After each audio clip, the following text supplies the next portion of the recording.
Hey there, welcome. I just wanted to do a very quick video to talk about my new Moleskine notebooks.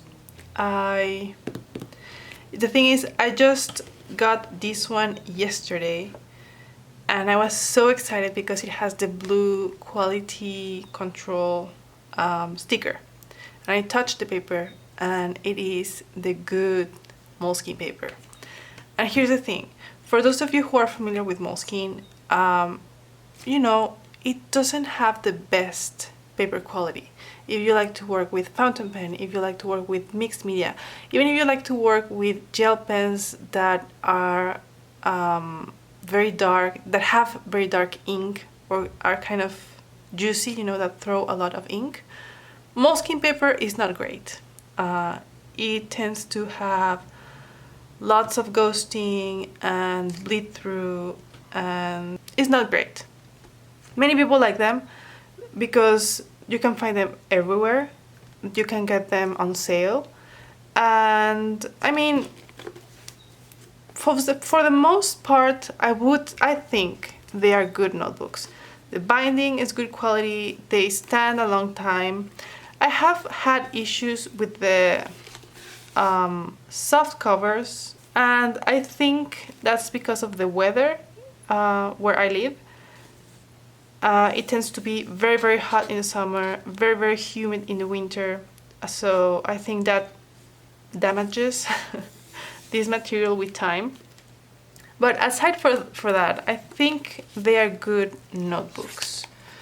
I do like that they're very flexible, the soft covers.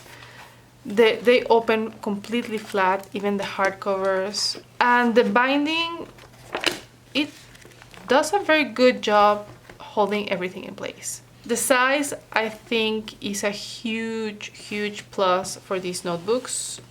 These ones, I think they're an A5 slim because it's the same height as a regular A5. I don't have, oh, here it is. So this is a regular A5. And as you can see, this is like 1.5 centimeters. So it may seem like it's not much of a difference, but when I work with a notebook, this size just feels perfect. Anyway, the point of this video is yesterday I got this one. A few days before I got this one, and I bought these two 2024 planners because I follow Seaweed Kisses. And many of you probably do. You know, in the planner community, I have seen many people mention her. She works a lot with Moleskine expanded notebooks, and she mentioned that the 2024 daily planners have the good paper quality, the paper that does well with fountain pens. And at first I wasn't sure if, first of all, if I would be able to get the same sale in Mexico, that's where I live, and even if I was able to get them for the same price, if it would be the same, you know, stack, or, you know, the same planners that have the good paper, if that makes sense. So I was able to get these two on sale. I saved the invoice. So this one was $5.90. The downside was that it didn't include shipping, so shipping was $4. So in total this was about $10. And this one, I got it for $3.68 plus shipping. So I mean, I think that's very, very, very reasonable. And then when I got them, I saw they have the blue quality control sticker, which is so nice. There you go. Oh, so cool. And just, you know, touching the paper, it does feel different. I usually have at least one Moleskine in my year lineup every year. So I mean, I had made my peace with the fact that Moleskine doesn't have great paper until I bought this one, and I was lucky enough to get one of the unicorn notebooks. I had seen the rumor that the blue quality control stickers are the good ones, and I remember when I bought this I was like, ooh, nice. And it may sound crazy, but just touching the paper, it does feel different. It feels so smooth. And in my previous video I showed this one. I show how well it handles mixed media, how nothing goes, you know, from one side to the other. Oh, just in case you're wondering, both of these, they say made in China, so I guess it has more to do with the quality control sticker than the place where they were manufactured. Yeah, it says China, this one. And this one, wait.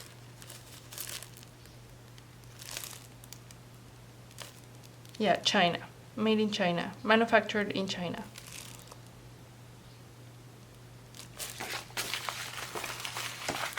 Okay, so there's that. And these are my other two. This is another one I got on sale. It was, I think it was like $12. But I kept the stickers. So this one has a very light yellow. I have no idea if the patterns mean anything, but this is the light yellow. And this one is also light yellow. I have no idea if the patterns mean something. I'm guessing they mean something for Moleskine, you know, the company. But yeah, different pattern, same very light yellow. And just touching the paper, it feels different, very different. This, to me, it feels closer to a Midori notebook, the texture. If you're familiar with Midori, they have a very smooth texture. It feels like that. This feels like your usual Moleskine, this one. And this one too, it feels like your everyday Moleskine. But we love them like that. I mean, I still love them. So I guess I can do a fountain pen test. The thing is, I don't have natural light, so we'll see. I hope this works because you can see my shadow. We'll see how this works. Okay.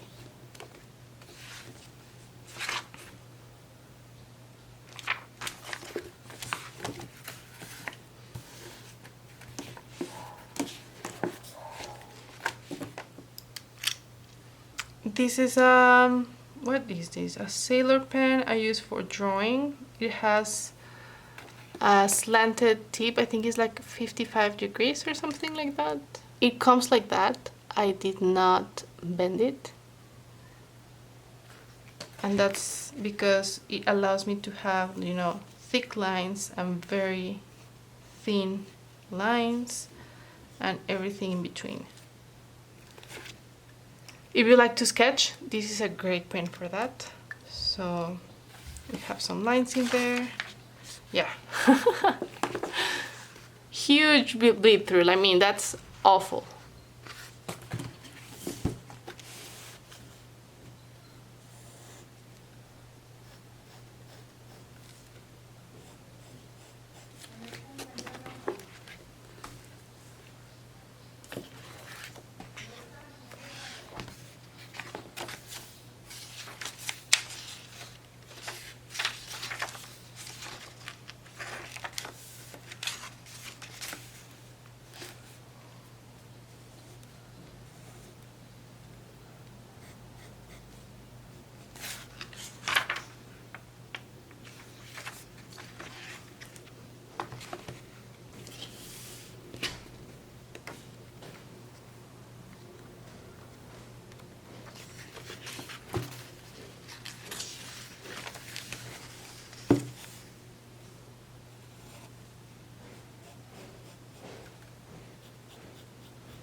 Okay, let's see if the light helps. This is the first one. This is one of the non-blue quality control stickers, blank paper. You can see the ink coming through this side of the page. Same over here. The ink came to this side of the page. Not good. I mean, this is the Moleskine we all know and love, but still. Once you try this, there's a huge difference.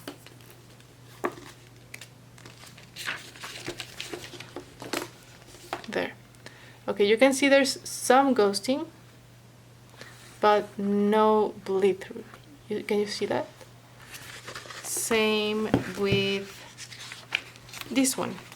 Some ghosting, but no bleed through. I mean, there's lots of ghosting, but this is not the ink coming to this side of the page.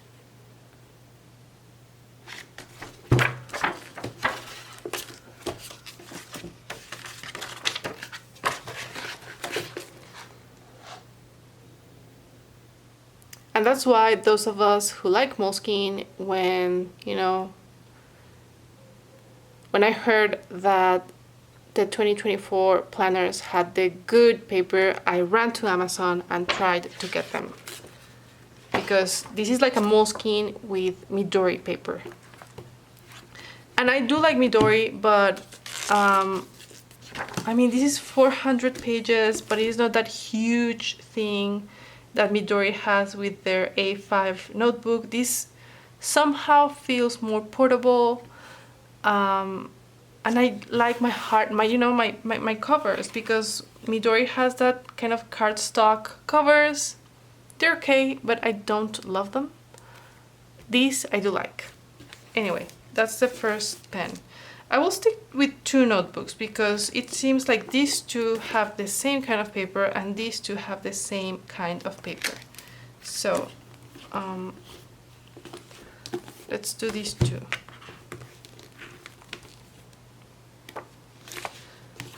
So that's the first pen. I like to also use these for sketches. So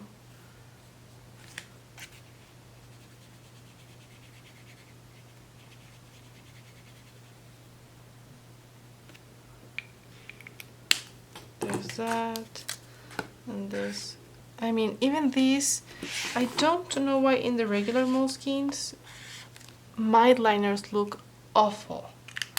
And I hope the camera catches this because the light is not helping me. Okay, can you see? Oh no, it's not showing. But you know how it looks like the mild liner, has those dots, kind of like the ink is not liking the paper. And here it shows the way God intended a mild liner to look on paper.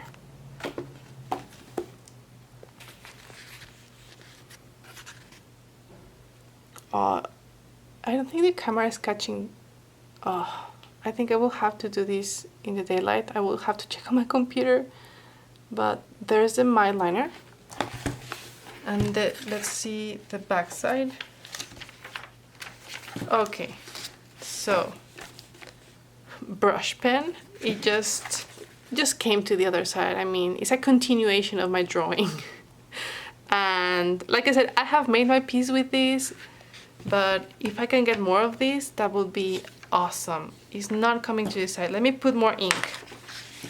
So I'm pressing it to get a very wet stain.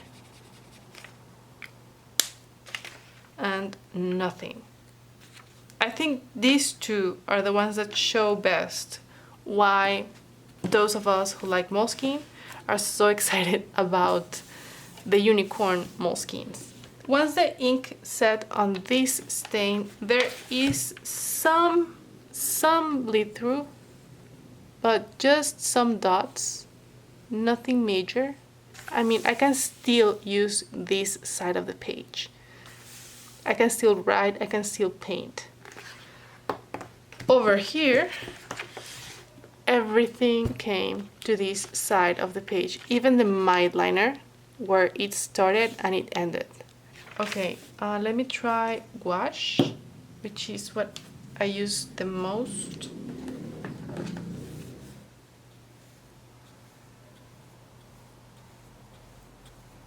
There it is.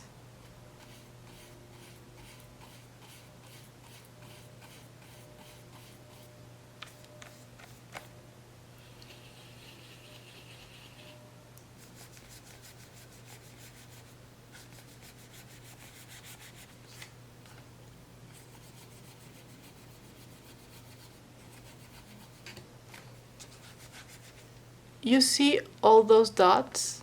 I think that shows the porosity of the paper. I'm not a paper expert, but I'm trying to guess here, and yeah, so I'm thinking there's going to, yeah, so it definitely went through.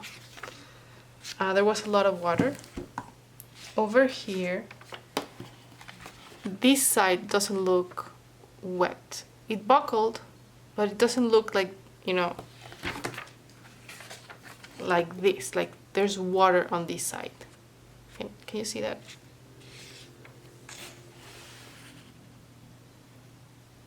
And this is what I saw on my current everything journal. I could do a full painting with wash, and I could still use the other side of the page. Like I can still paint on this side. This, not really.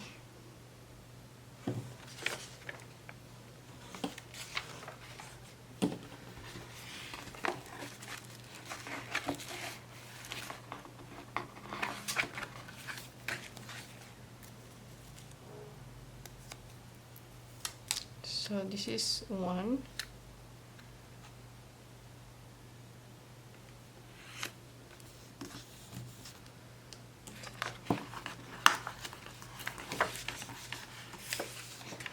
This is the other one.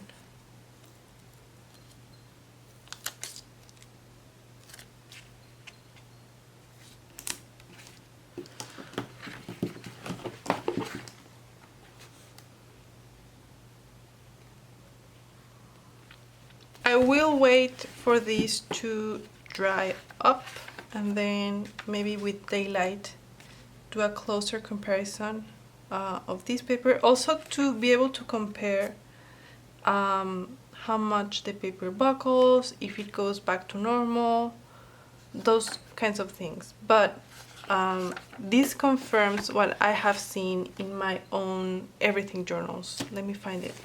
This is the Not Awesome paper. And as you can see all the colors I used on this side of the paper. And that happens when you use too much water, I guess. So same here. And over here, this one has the same blue sticker, the cool paper. And okay, this has, when I made this, I used lots of water, lots of paint, and you can't see. This red is not coming to this side, and none of this is gouache also, this is purple gouache, this is blue gouache, none of that is coming to this side. So I was able to paint on both sides of the paper, something I was not able to do over here. I mean, this is a page on its own, and that's fine. I mean, these notebooks are just to have fun, to enjoy them. But I know when I work with this one, this is going to happen. When I make a painting with gouache or with ink, I know that then the other side of the paper is just going to be its own thing, you know, leave it alone.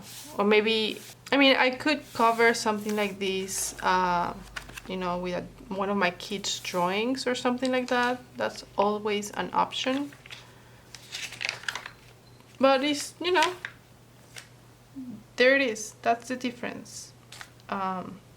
It's good to see it side by side.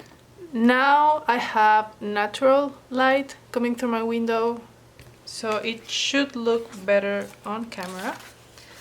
And even there, you can see the difference. The red doesn't look as dramatic as it did yesterday, but still, I think you can see on camera the difference between these and these. Some of the paint did come through this side of the paper. I still could use it, but I mean, ideally I would like to have this going on in my notebooks. The black ink was horrible. Fountain pens, you know, definitely on this side of the page. Mild liner. So yeah, I think it shows better the difference. So that's my little experiment. I may try to get more of these notebooks because I am very pleased with this paper. But yeah, I hope you found this video useful. If you have any questions, go ahead and leave them in the comment section below, and I'll see you in the next one.